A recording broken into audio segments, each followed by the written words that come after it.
Hey, where are you right now? I'm not sure. Don't upset me. There's nothing belonging to us in the house. What's happening? Well, I packed up all my things and left, okay. I don't get it. Why would you leave? Well, we got divorced, so it's not odd for me to leave, right?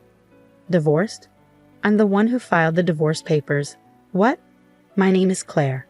I'm 35 years old and work in an office. I'm married to Evan, and we've been together for 5 years. Evan used to work at a company, but he quit his job 2 years ago to start his own business. Unfortunately, his business hasn't been doing well, and we've been struggling financially for the past 2 years. Luckily, I have a good income, so we're able to make ends meet.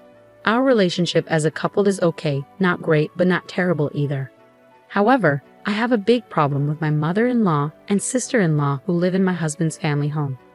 Every time I see them, they make fun of how I look and always find something to complain about. It really upsets me and makes me feel stressed out. My in-laws' house is only a 10-minute drive from our apartment, so my husband often wants to visit them. When we first got married, I went along with it to please my husband, but lately I've started to stand up for myself because their behavior has become too much to handle. Even when I try to stand up for myself, my mother-in-law and sister-in-law don't stop. They always find ways to ask me for money. Hey Claire, I need $500 to buy a birthday present for a friend. Can you give it to me? $500? What are you buying? I'm planning to gift a trip, and I'll be going too. No, that sounds odd. It's like I'm footing the bill, and I can't afford to give $500. You're so tight-fisted, Claire. Are you a miser? Even though Evan supports you. Excuse me? I'm the one supporting him.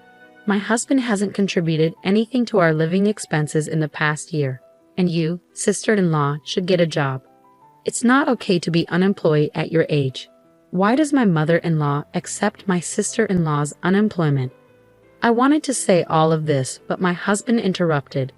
Hey Claire, I have a friend's birthday coming up. I want to buy a present, so could you give me $500? You really understand, Evan. You're a good son. Then can I also get about $300? I need it for something. I wasn't sure. It's okay, Claire.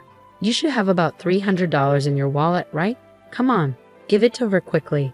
My husband, maybe out of pride, made me give the money to my sister-in-law without hesitation. And then he started saying confusing things like, thanks to me, we can live this luxurious life. I couldn't understand why my husband was acting this way lately. During the car ride home, I confronted him. Why do you act like this? I have my pride as the eldest son. He started saying even more confusing things. This led to a big argument. Once you give them money, they become bossy. What's wrong with making my own mother happy? We can't afford to live that lavishly, you know. Do you get it? You're not contributing anything to our living expenses. So what? We got a big bonus this summer. Don't rely on that. That money is for savings. Since then, my husband and I have been constantly fighting. How can he act so arrogantly when we're struggling financially? Why does he always have to be in a position of power over me? His flaws are becoming more and more apparent. I realized I didn't have to put up with things I didn't like just for him. So when he recently said, "We're going to my mom's," I responded, "You go by yourself." My husband tried to argue, saying, "What do you mean? It's normal for the wife to come too." But when I pointed out, "So you're abnormal because you don't come when we go to my parents' house," he got annoyed and said, "Do whatever you want," then went to his parents' house alone. A weekend without my mother-in-law and sister-in-law was such a relief. It felt so comfortable and nice. With some free time to myself, I focused on working towards my dream, and that dream is to buy my own home. I spent time researching online and ordering brochures. My dreams and aspirations were growing, and just thinking about my new house made me excited. As I looked at different furniture options online, I imagined carefully arranging them in my future home. Lost in these thoughts, time passed quickly, and before I knew it, evening had arrived and my husband was back. "Oh, welcome home." Oh, is he still upset? How childish. He should act more mature as a grown man. I wasn't trying to cater to my husband, so I continued making dinner without speaking to him. Then out of nowhere, my husband spoke up. "You've been quite bold lately, huh? Standing up to me and saying you don't want to see my mother and the others." Defying? We're equals in this relationship. Besides, your mother and the others always criticize me, so I don't want to visit your parents' house anymore. That's what I mean by being bold. Normally, wives are expected to obey their husbands. If you say I can't do that, you're talking about divorce, right? Divorce? Are you surprised that I wouldn't mind being divorced by you? But I'm really upset with you. I've already prepared my part of the paperwork, so it can be submitted anytime. I'll let it go this time, but if you defy me again, it'll be an instant divorce. Think about that. With that, my husband smirked and ordered, "I'm going to take a bath. Hurry up and make dinner." Once I confirmed he was in the bath, I couldn't help but feel relieved. Yes, now I can end things with that man whenever I want. I cooked dinner happily. From then on, I worked hard to save money. I was almost ready to make the down payment. It was difficult to contain my excitement and keep from smiling, but in front of my husband, I acted calm. Finally, I bought a house in my own name. All that's left is to get a divorce after the house is ready and leave the home I share with my husband. I started packing my belongings little by little without my husband noticing and sent them to my parents' house temporarily. I had told my parents everything, and they understood my situation. Finally, the house was finished. When my husband went to his parents' house as usual on the weekend, I moved all my things to my new home. The new house is very comfortable, and both the inside and outside are just as I imagined. As I enjoyed the pleasant scent of a new home all day, my husband called me that night. "Hey, where are you?" "Well, where do you think I am?" "Don't play games with me. There's nothing left in the house." "What's happening?" "Well, I packed up all my stuff and left." "What? I don't understand. Why would you do that?" "Well, since we're divorced now, it's not unusual for me to move out, is it?" "Huh? Divorced? I already filed the divorce papers." "What?" "We're not together anymore. Don't try to fool me. I won't accept that."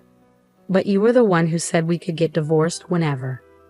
As a businessman, you should stand by your words. Anyway, this is the end for us. With that, I hung up the phone.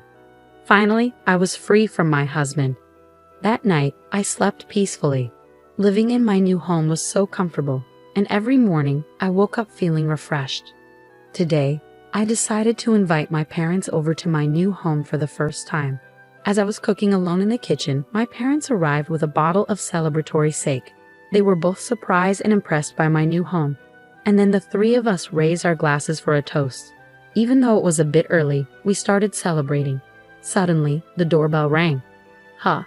Who could it be at this hour? When I checked the intercom, I saw my ex-husband, ex-mother-in-law, and ex-sister-in-law standing there. "Why are you here?" "From now on, my parents and I will be living here. My father is in the hospital right now, but when he's discharged, he'll also be living here. Please leave immediately." "No way, that's absurd." "Why should I do that?" "Please leave my property right now." Then my ex-mother-in-law stepped forward. "You cheeky girl, listen. What's yours is mine. If you understand, open the door." What are you talking about? I'm single now." "Huh? Didn't your son tell you?" "We've already filed for divorce. We're strangers now." Upon hearing this, my ex-mother-in-law and ex-sister-in-law looked at my ex-husband. He seemed to be explaining something to them, although I couldn't see clearly on the intercom screen. He was probably saying something like, "I don't accept this." I told them, "Anyway, you can't enter this house. Please leave," and hung up the intercom. As my ex-husband continued shouting at the front door, demanding to talk, I was at a loss for what to do to make him leave. Then, to my surprise, a police car pulled up in front of my house, and they took my ex-husband into custody. From inside, I could hear my ex-husband protesting and struggling as the police pinned him to the ground. It hurts. Why is this happening to me? Meanwhile, my ex-mother-in-law and ex-sister-in-law stood there in shock upon learning that their son was divorced. They weren't arrested, but they were escorted away in the police car. After watching my ex-husband and his family being taken away, I returned inside the house, wondering who had called the cops. Then, to my surprise, my father made a peace sign. In situations like this, you call the police immediately. Trust your always calm dad. We continued our party with another round of drinks. As for how my ex-husband found out where I live, it turns out he followed me home from work because he admitted to stalking me. If he shows up again, he'll be arrested on the spot. With his timid personality, It's unlikely that he'll come near this house again. I also obtained a restraining order against his family. After the incident, it seems my ex-husband's business went downhill, and he accrued a lot of debt. With the divorce, the financial support he and his family were relying on from me was cut off. Additionally, with his father in the hospital, they had no source of income, so they had to sell their house. It's a case of reaping what they sowed. On the other hand, I invited my parents to live with me in my new home. They're very happy, calling me incredibly filial, and they're enjoying life in our new home. I want to continue cherishing my parents and live happily as a close-knit family. With his timid personality, it's unlikely that he'll come near this house again. I also obtained a restraining order against his family. After the incident, it seems my ex-husband's business went downhill, and he accrued a lot of debt. With the divorce, the financial support he and his family were relying on from me was cut off.